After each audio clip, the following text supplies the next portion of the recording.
양반전. 박지원. 제가 제목은 이름은 시조 외워주는 여자라고 붙여놨는데 시조를 편집을 다른 분이 해주셔요. 근데 편집이 늦어져서 계속 올리지 못하고 고대 소설하고 시하고를 올리고 있네요. 그리고 또 나는 아주 내가 이렇게 해놓은 것을 쭉 들어보는 게 정말 나는 참 재밌습니다. 근데 다시 듣다 보니까 그 사우나에서 자화상 읽는 그 시가 있는데 나무색 앞에 마른 나무 있는 그림 그려져 있는 거예요. 근데 그거 사우나 속에 들어가서 사람이 없을 때 내가 그냥 암송한 그 시를 암송하고 있던 그 오래전에 암송하고 있던 시를 바삐 막 읽었는데 읽으면서 핸드폰으로 막 녹음을 했는데 나중에 보니까 그 다르게 된 부분이 있더라고요. 애비는 종이었다. 밤이 깊어도 오지 않았다. 문간 옆에는 파뿌리같이 하얀 할머니와 대추나무가 한 그루 서 있을 뿐이었다. 어메는 달을 두고 풋살구가 꼭 하나 요게 어메는 달을 두고 풋살구가 꼭 하나 먹고 싶다 하였으나 흙으로 바람벽한 그 부분이 빠진 거예요. 그냥 놔뒀어요. 그리고 어제는 제가 시조를 한 수만 명에게 가르쳐줬던 것 같은데 그때마다 내가 놀랐던 게 아주 뭐 어린애든 큰 어른이든 한 3분에서 5분이면은 시조를 암송할 수 있다는 사실. 그거 되게 놀라웠고요. 그리고 이제 그 다음에 급하게 외운 거니까는 금방 잊어버려지긴 하겠지만 가끔 떠올리면서 이렇게 생각해 보면 정말 오래오래 기억될 수 있다는 거. 왜냐하면 시조는 그 리듬이 있어가지고 우리가 3, 4조의 리듬, 우리 그 사음보의 리듬, 내 발자국을 걷는 것 같은 그 리듬이 우리한테 너무 가까운 리듬이기 때문에 우리 피 속에 있는 리듬이기 때문에 그게 그래서 더 암송이 잘 되는 것 같아요. 그리고 시조의 내용들이 뭐 충이나 효나 충 지금은 뭐 구식 그 옛날 충을 또 그래도 나라 국가 이런 거를 바꾼다면 그 한 개인에 대한 그런 충이 아니라 그때 당시에는 개인이 아니라 그 왕은 니콜 국가였던 거니까 내가 살고 있는 이 국토의 나라에 대한 사랑 또는 부모에 대한 존경, 사랑 그리고 또 다른 사람에 대한 공경 그리고 또 사랑하는 마음 또 자연에 대한 그 역시 사랑이죠. 이런 것들이 사람의 마음을 더 이렇게 편안하게 해줄 수 있을 것 같고 그리고 그 시조에 나오는 그 말들 단어 하나하나를 가지고 그러니까는 상담 같은 데서는 그러잖아요.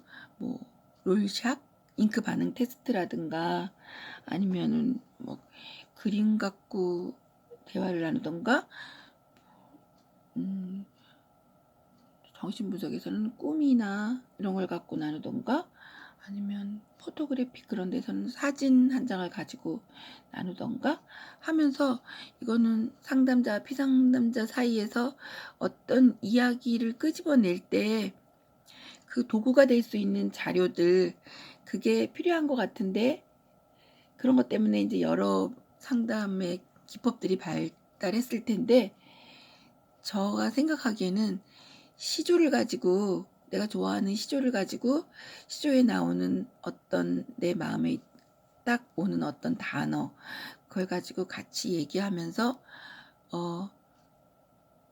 그 상담에 좋은 도구가 될 수 있을 거라고 그런 생각이 들더라고요. 그래서 어쩌면은 이제 지금 점점 수명도 길어지고 100세 시대, 뭐 120 시대 이런 시대니까 참 한편 좋으면서 한편으로는 그 인지가 기능이 조금씩 이렇게 약화돼 가지고 고통을 겪는 분들도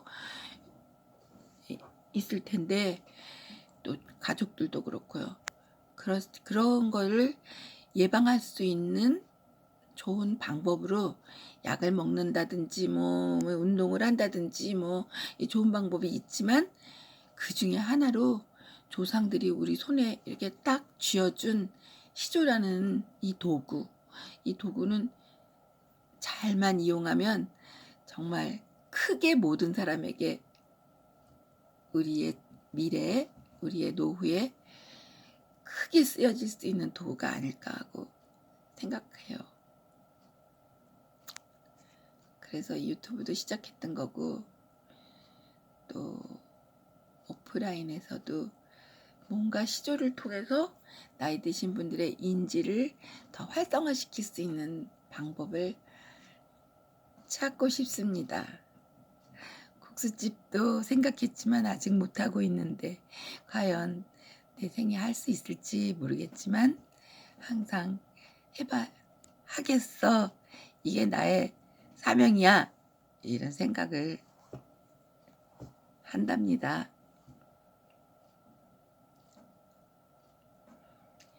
이화에 월백하고 은하는 삼경인제, 일지춘심을 자기하려마는 다정도 병인 양하여 잠 못 이뤄 하노라. 오면 가려 하고 가면 아니오네. 오노라 가노라 하니 볼 날이 전혀 없네. 오늘도 가노라 하니 그를 슬퍼 하노라.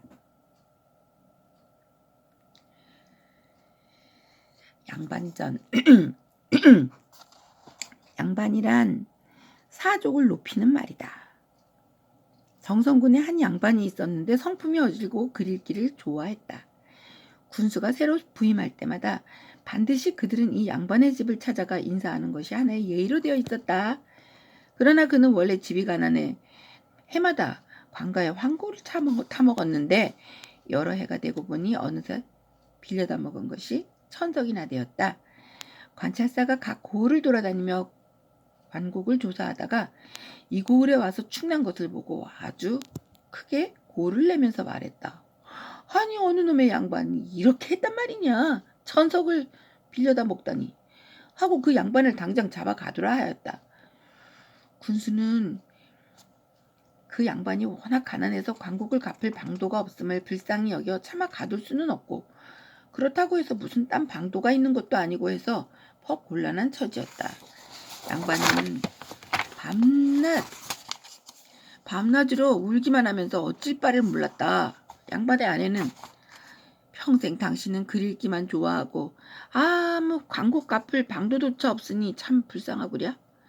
양반만 찾더니 결국 한 푼어치도 못 되는구랴 하며 쏘아붙였다. 누가? 아내가. 양반의 아내가. 마침 그 마을에 있는 돈이 많은 사람 한 사람이 집안끼리 상의하기를, 양반이란 아무리 가난해도 항상 존경을 받는데 우리는 비록 부자라 하지만 늘 천대만 받고 말 한번 타지도 못할 뿐더러 양반만 보면 굽실거리고 뜰 아래서 엎드려 절하고 코가 땅에다 무릎으로 기어다니니 이런 모욕이 어디 있단 말이오. 마침 동네에 한 양반이 가난해서 관곡을 갚을 도리가 없으므로 형편이 난처하게 돼서 양반이란 신분을 간직할 수 없게 된 모양이니 이걸 우리가 사서 가지도록 합시다 그려 하고는 양반의 집을 찾아가서 관곡을 갚아주겠다고 청하였다. 가난한 그 양반은 크게 기뻐하며 이를 허락했다. 뭐를? 양반의 그것을 사간다는 것을, 양반이란 이름을 사간다는 것을 허락했다. 그래서 이 천부는, 당신은 부자를 천부라 했나? 관곡을 대신 갚아주었다.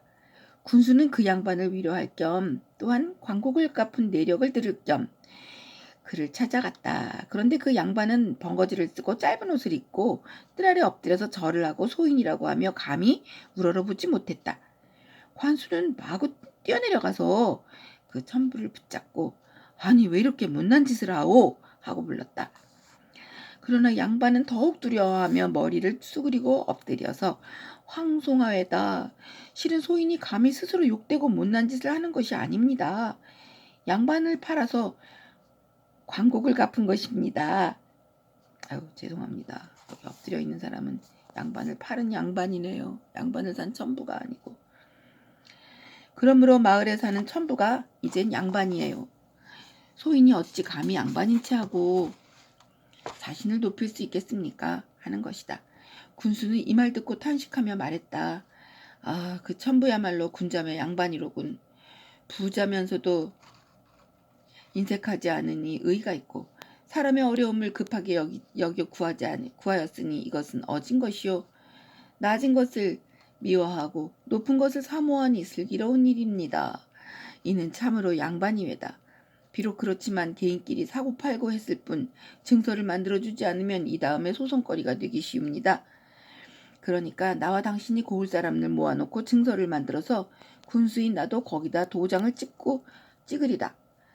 군수는 바로 돌아가 고을 안에 사는 모든 사족과 농사꾼, 공장이 장사치에 이르기까지 모두 불러 모이게 했다. 그 첨부는 향소의 바른편에 앉히고 그 양반은 아전이 있는 뜰 아래 서게 했다.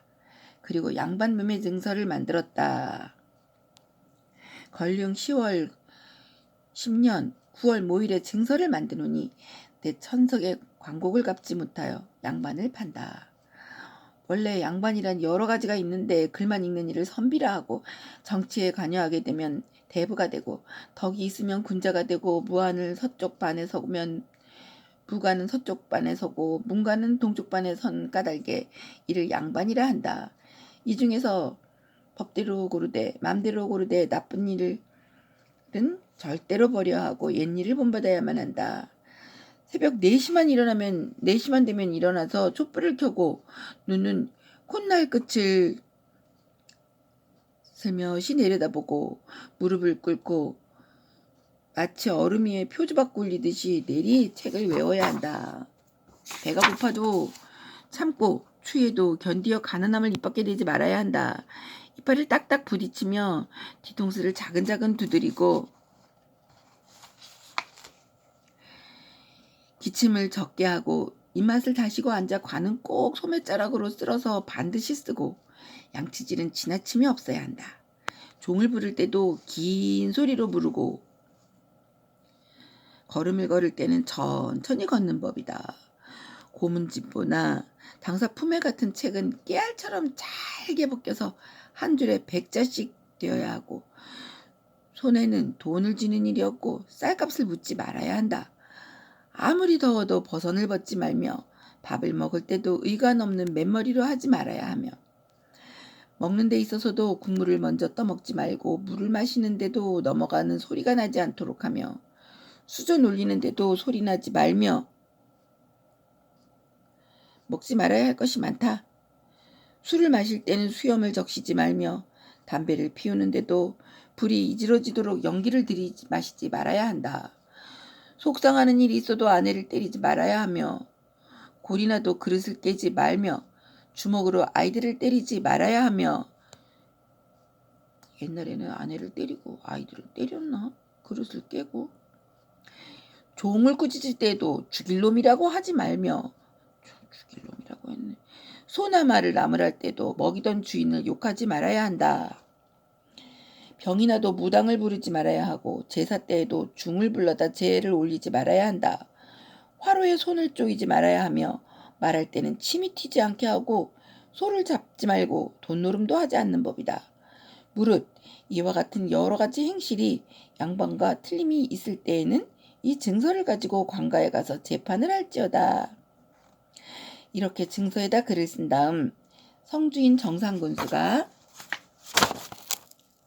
이름을 쓰고 좌주와 별감도 증인으로 서명했다. 통인을 시켜 도장을 찍는데 그 소리는 엇고치는 소리와 같고 그 모양은 별들이 벌려 있는 것 같이 빛났다.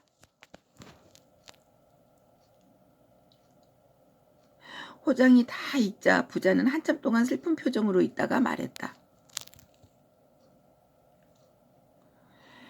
양반이 오직 이것뿐이란 말이요. 내가 알기에는 양반은 신선과 같다고 하여 많은 곡식을 주고 산 것인데 너무도 억울합니다. 더 좀 이롭게 고쳐주시기 바랍니다. 제가 핸드폰을 손으로 붙잡고 있었더니 자꾸 흔들려서 미안해요.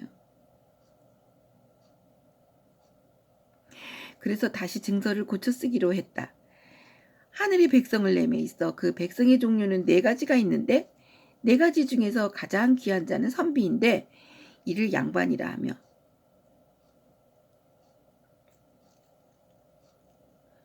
모든 점에 이로운 것이 많다. 농사나 장사를 하지 않아도 살 수가 있고 조금만 공부하면 크게는 문과에 오르고 작아도 진사는 될 수 있다. 문과에 홍폐하는 것은 2자밖에 안 되지만 무엇이든 할 수 있어. 돈자루라고 할 수 있다. 진사는 나이 70에 첫 벼슬을 해도 이름이 나고 다른 훌륭한 벼슬을 또 할 수 있다. 귀는 일산 밑에 바람으로 하여 휘어지고 배는 종놈의 대답 소리에 저절로 불러진다. 방에는 놀이개로 기생이나 두고 마당에는 학을 먹일 것이다.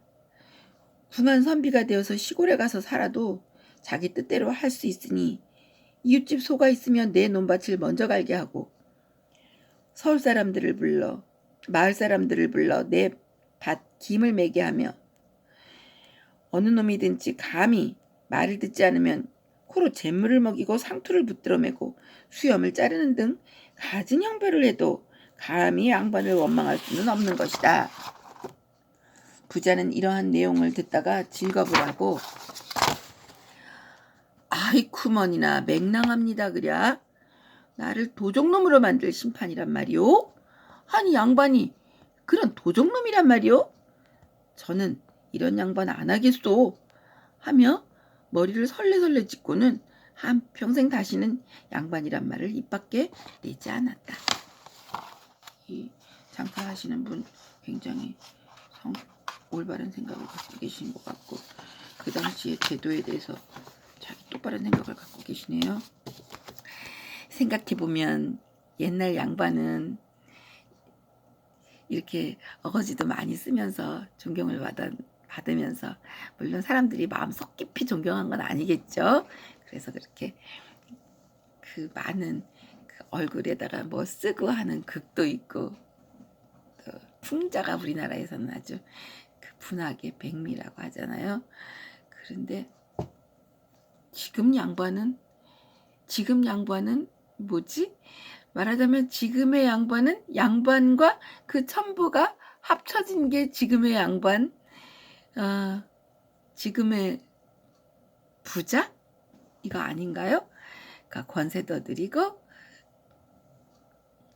돈도 있고 존경도 받고 물론 또 그렇지 않은 사람들은 마음속으로 뭐 풍자도 하고 그러겠지만 연한 박지원의 양반전 짧고 재밌네요.